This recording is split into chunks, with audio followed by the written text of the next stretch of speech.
Since December of 2022, protests have overtaken Peru after a botched coup attempt, and at least 55 people have died in the violence so far. Meanwhile, across the world in Iran, over 500 people have been killed in the growing revolt against a theocratic government. And in the past couple of years, countries and cities across the world have all erupted into flames. Hong Kong, Bulgaria, Belarus and Venezuela all saw massive anti-government demonstrations, and this was just 2020 alone. On average, there were a new anti-government protest every 4 days in 2020, and they've only gotten more common since. And it's not really hard to see why. People across the world have had their lives ruined by both the pandemic, years of recessions, rampant corruption, and political chaos, which are all the warning signs of an imminent collapse. A process which has already begun in the 5 countries we're going to be talking about soon. To get a look at what might be in store for these unlucky nations, we only need to look so far as Sri Lanka as a warning sign. You see, among the developing nations of South and Southeast Asia, Sri Lanka has been the hardest hit in recent years. Coming off the back of a bitter civil war, the government seemed hopeful that they could bring Sri Lanka into the future. They turned inwards, passing laws to focus the economy on making goods for domestic use rather than exports. But more controversially, they took on massive amounts of debt in a grand rebuilding project. And at first, this seemed to work. In 2012, GDP growth rose to over 9% for the first time in years. But as exports fell, the economy faltered again and growth dropped. So the government tried taking on more debt, hoping to kickstart the economy with infrastructure projects and a flood of foreign money. But this failed as well. The economy still didn't pick up as the national debt grew to ludicrous proportions. And so in 2015, a newly elected government did little to stop the bleeding after their new economic plan failed to pass the parliament. Tax increases and other changes to the economy were only successful in keeping inflation under control, but it never solved the deeper problems, with economic growth continuing to fall despite all of the government's attempts to reverse the decline. And with the government continually changing to fight this problem, this led to even more economic chaos as the country's plans to get out of the crisis got more and more confused. Slowly, the situation was becoming dire, and foreign debt rose to nearly 87% of the country's GDP. But when the country needed a break, they got another kick in the teeth instead, with COVID bringing the whole country to a standstill, cutting off all of their economic growth when the country needed it the most. Years of mismanagement brought the economy to its knees, and then COVID gave it the final coup de grace. And so in just 2 years, Sri Lanka burned through nearly all of their foreign currency reserves, from over $7 billion to just $250 million. And they were now importing $3 billion a year more than they exported, which was bleeding the country dry. Eventually, the Sri Lankan people had enough, with widespread protests erupting across the country, and all the attempts at a last-minute fix only made everything so much worse. The government tried to ban fertilizer imports to encourage farmers to use domestic products, but this led to massive crop failures and massive food shortages, which was then accompanied by massive inflation, spiking to over 50% as well as skyrocketing prices across the board. And so in May of 2021, the government defaulted on their debts and then promptly collapsed, with Sri Lankan society ceasing to function properly as fuel shortages led to nationwide bans and daily power cuts became the norm, causing the Sri Lankan president to eventually flee to Singapore, and the new interim government only lasting 3 days before it was ousted by the people after they occupied the presidential palace. People's power has won. Now we have forced these two leaders, President Gotabaya Rajapaksa and Prime Minister Ranil Wickremesinghe, they've agreed to resign, and that is a great victory for us. And now today, the road to recovery looks long and arduous for the long-suffering citizens of Sri Lanka. Even with debt restructuring and foreign investment, it will take a very long time before the country can get back on its feet. Stagnating wages and high costs promise years of suffering, but in lots of countries, the chaos has only just begun. And if you thought Sri Lanka's government seemed ineffective and corrupt, just wait until you see Peru. Protests and riots have rocked the country ever since December, when the president tried to dissolve parliament and then got removed from office. When he was arrested just days later, it only made everything so much worse. And of course, this isn't an isolated incident. Peru's own internal struggles have been bubbling away for years, and possibly the biggest problem is corruption. With high levels of economic growth and very low amount of debt, Peru has seen a major economic boom over the last 20 years. And whilst poverty rates have fallen because of this, they haven't fallen nearly enough. Pervasive and deeply set corruption has seen the majority of the spoils fall into the hands of the rich and powerful. Well-off residents of the capital Lima have seen all of the benefits, while the rest of the country has had to endure a 20% poverty rate. But corruption isn't just an economic problem, it is spread into every layer of Peruvian society. When it came to COVID, for example, Peru had the worst mortality rate in the world, and corruption meant that millions that should have gone to healthcare went towards bribes and kickbacks instead. And all of this led to the lowest rates of trust towards the governments in Latin America, only just behind Haiti. And it's these years of corruption that's choked Peru's rural regions and has made the people resentful. Meanwhile, in the capital, lots of people still supported the current regime and its centralized power. This divide has haunted Peruvian politics for years, but in recent years, the nations have only gotten more polarized. A string of election scandals, vote rigging, and Peru's classic corruption led to a political crisis that lasted for years, all building up to the 2021 election. Then, from seemingly out of nowhere, the left-wing politician Pedro Castillo gained a massive following by tackling the key issues of corruption and poverty. The first result was too close, leading to a separate runoff election for the presidency between between the two leading candidates. Castillo won that by an incredibly slim majority of just 50.13%. Peru's electoral authority has finally named socialist Pedro Castillo as the country's next president. Castillo has won the election by a margin of nearly 44,000 votes, beating his right-wing rival Keiko Fujimori in the third bid for the presidency.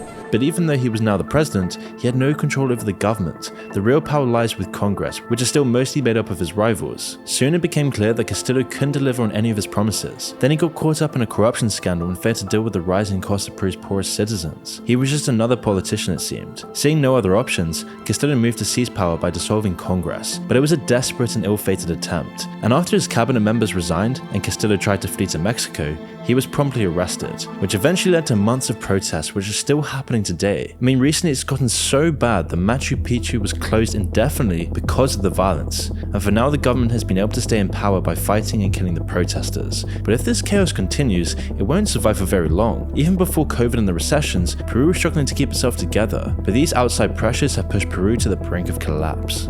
Peru's government clearly doesn't have a mandate from the people. Instead, they're keeping control through violence and bloodshed. But before we continue, I want to tell you about the video sponsor Morning Brew. Morning Brew is a free daily newsletter delivered Monday to Sunday, getting you up to speed on business, finance, and tech news in just 5 minutes. And you see, before I subscribed to Morning Brew, I started my mornings aimlessly scrolling through my phone watching mind-numbing content. But now with Morning Brew, I get a summary of relevant stories that are really informative. For example, when researching for this video, I learned that China recorded a population drop in 2022, its first in over 6 decades. Observers blame this on the high cost of parenthood, strict COVID lockdowns, and decades of restrictive one-child rule. And as a result of the country's aging population, funerals now outnumbered baby showers by about 850,000 since last year. And if this keeps happening, the rest of the world will feel the impact of this. Fewer workers in China could mean more expensive products for consumers globally, as well as a reduced demand for goods and services that the country sources from abroad. And it's clear when going over to Morning Brew that they are witty, relevant, and informative. It's a much better alternative to the dry, dense, and boring traditional news that so many of us are used to. So there's absolutely no reason not to subscribe to Morning Brew if you're interested in business, finance, or tech. It's completely free and takes less than 15 seconds to subscribe. So sign up for free by visiting morningbrewdaily.com/moon or by clicking the link in the description below.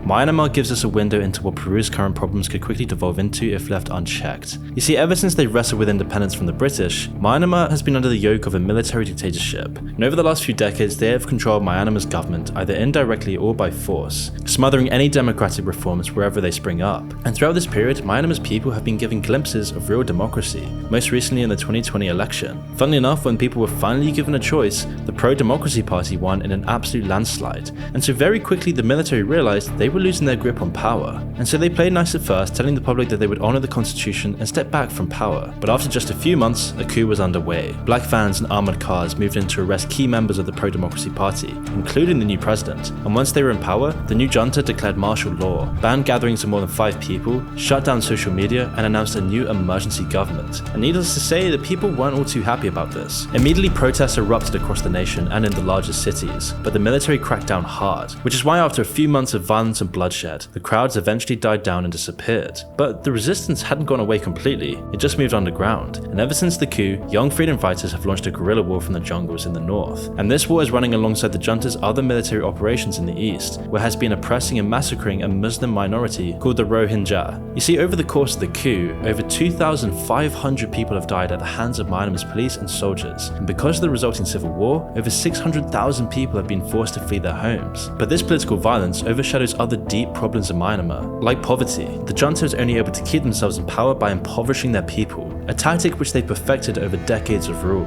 This is why nearly half of Myanmar's people live below the poverty line, and this number is still rising. Meanwhile, the military junta have turned to other means to finance their wars. The junta have turned to opium to turn a profit, with their exports of the drug doubling in 2022. And you see, previously farmers were incentivized to grow other crops despite being less valuable, which is all amounting to a humanitarian disaster in Myanmar. And unless the people can overthrow the military dictatorship, things are only going to get so much worse. But that's unlikely to happen in the near future without significant international pressure, something which has been lacking in recent months. But to anyone watching, Myanmar is very close to collapse, and we can only hope that the government will break down before it can erode the will of the people.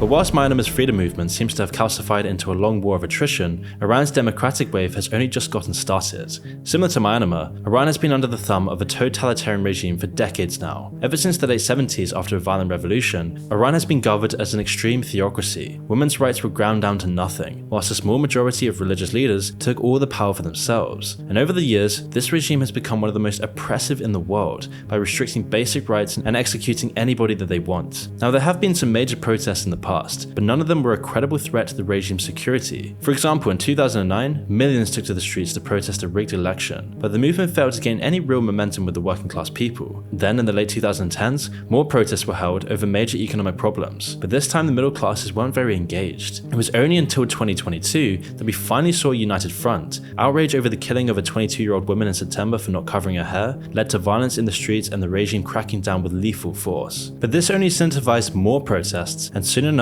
every corner of the nation was lit up by the fires of the unrest. People from all walks of life took to the streets to protest the lack of women's rights in particular, alongside the government's other grievous crimes. Now, Iran hasn't been sluggish in their response either, doubling down on suppression, arrests and murder. In total, the Iranian government has killed over 500 people in an effort to squash the protests. But right now, it's not really working. Protests are still going on internationally. It's even gone to the point where the former president is calling for Iran's government to give in to their demands. But the government doesn't just have a growing revolution on their hands, they're also surrounded by enemies on all sides. Bitter relations with the West, among many other things, have made Iran an international pariah. They've been under heavy sanction for years, which has severely restricted the country's economy. COVID also played its own part, of course, and now the protests have seen social media shutdowns across the nation, and this will affect tons of businesses which rely on the internet to market themselves. On top of this, they've been in a cold war with Saudi Arabia for years, who want nothing more than to topple the Iranian government. Now, it's a question of survival for Iran, but they won't go down easily. And even if the regime does fall, it doesn't necessarily promise a brighter future. A regime change in Iran would be incredibly likely to lead to civil war and chaos. We've already seen the protests take its course in Libya and Syria, but for lots of Iran's people, it's a risk worth taking. However, by looking at all these different countries, it's clear that COVID and economic pressures have pushed all of these corrupt regimes to the brink. But our last country is being faced with a different threat: water shortages. What should be a historical problem is set to become one of the largest issues of the 2020s, and no country knows this better than Egypt. For the past year in Egypt, the country has been incredibly dry, and there's already droughts all over the world. But you see, in Egypt, the problem is so much worse. 95% of Egypt's 102 million people live next to and depend on the River Nile, and Ethiopia right now is damming it up at the source, with their new mega dam only recently being built, and it's still getting expanded upon today. Sudan, which once acted as a buffer between Ethiopia and Egypt, has also been swayed to Ethiopia's side on the matter, and so once it's finished, Ethiopia will have full control over Egypt, being able to turn off their economy and put their people in danger at will. The dam could plunge the country into famine. It would take an ironclad regime to survive this existential threat without collapsing, and Egypt's current government is far from that. Ever since the military government took power in a coup 10 years ago, they've been on shaky ground, desperately trying to turn the economy around, and to do this they took out massive loans, but it was never enough. And so, like Sri Lanka, more and more loans kept coming in, but as creditors got nervous, the interest rates skyrocketed, and then the hole continued to get deeper, and now they're dealing with over $50 billion in debt to foreign creditors, triple what it was in 2013. And all of this has left 60% of Egypt's population close to or under the poverty line. They won't be able to take much more, and most blame the military government. Their tight control of the economy has stunted it, placing it in a terrible debt spiral, and harsh cuts to public spending have made people's lives measurably worse, and yet nothing has been done to stop the crisis, with the government even spending sorely needed funds on vapid mega projects like a new capital. Although this is a ploy to give the regime a more secure base away from the crowds that toppled the last one, it's not even close to completion yet, despite the massive amounts of money that have been thrown away, and new promises of foreign bailouts announced last month came with few conditions for economic reform, meaning they only promise a delay to impending economic chaos. And with inflation at 20% annually, and this figure rising, it remains to be seen how an extra few billion will solve the problem. And all of this is now putting Egypt's relatively new autocrat in an incredibly fragile position. And if these problems go unchecked, Egypt's government will completely collapse. COVID, recessions, climate change and corruption are the main issues of today, and being unable to deal with these massive modern problems is a common factor between all of these countries. It's almost a certainty that at least one of these countries will collapse under the pressure in the next year, if not more of them. And this is by no means an exhaustive list. Tons of other countries around the world are in a similar position, but as each domino falls, it will push the next ones over as well. Each collapse will then drive millions of people across international borders, weakening all of the countries affected as they deal with the humanitarian crisis. And history tells us that even if one corrupt regime is ousted, it's often just replaced with another one. Knowing this, it can be easy to be pessimistic, but there is still light at the end of end of the tunnel. The fact that so many people around the world are protesting and trying to throw off their oppressors is a sign that the winds are changing, and it's only in crisis that corrupt regimes find themselves in fear of losing their grip on power. And whilst the world may be getting worse before it gets better, there's hope that it will be much more free once the dust is cleared.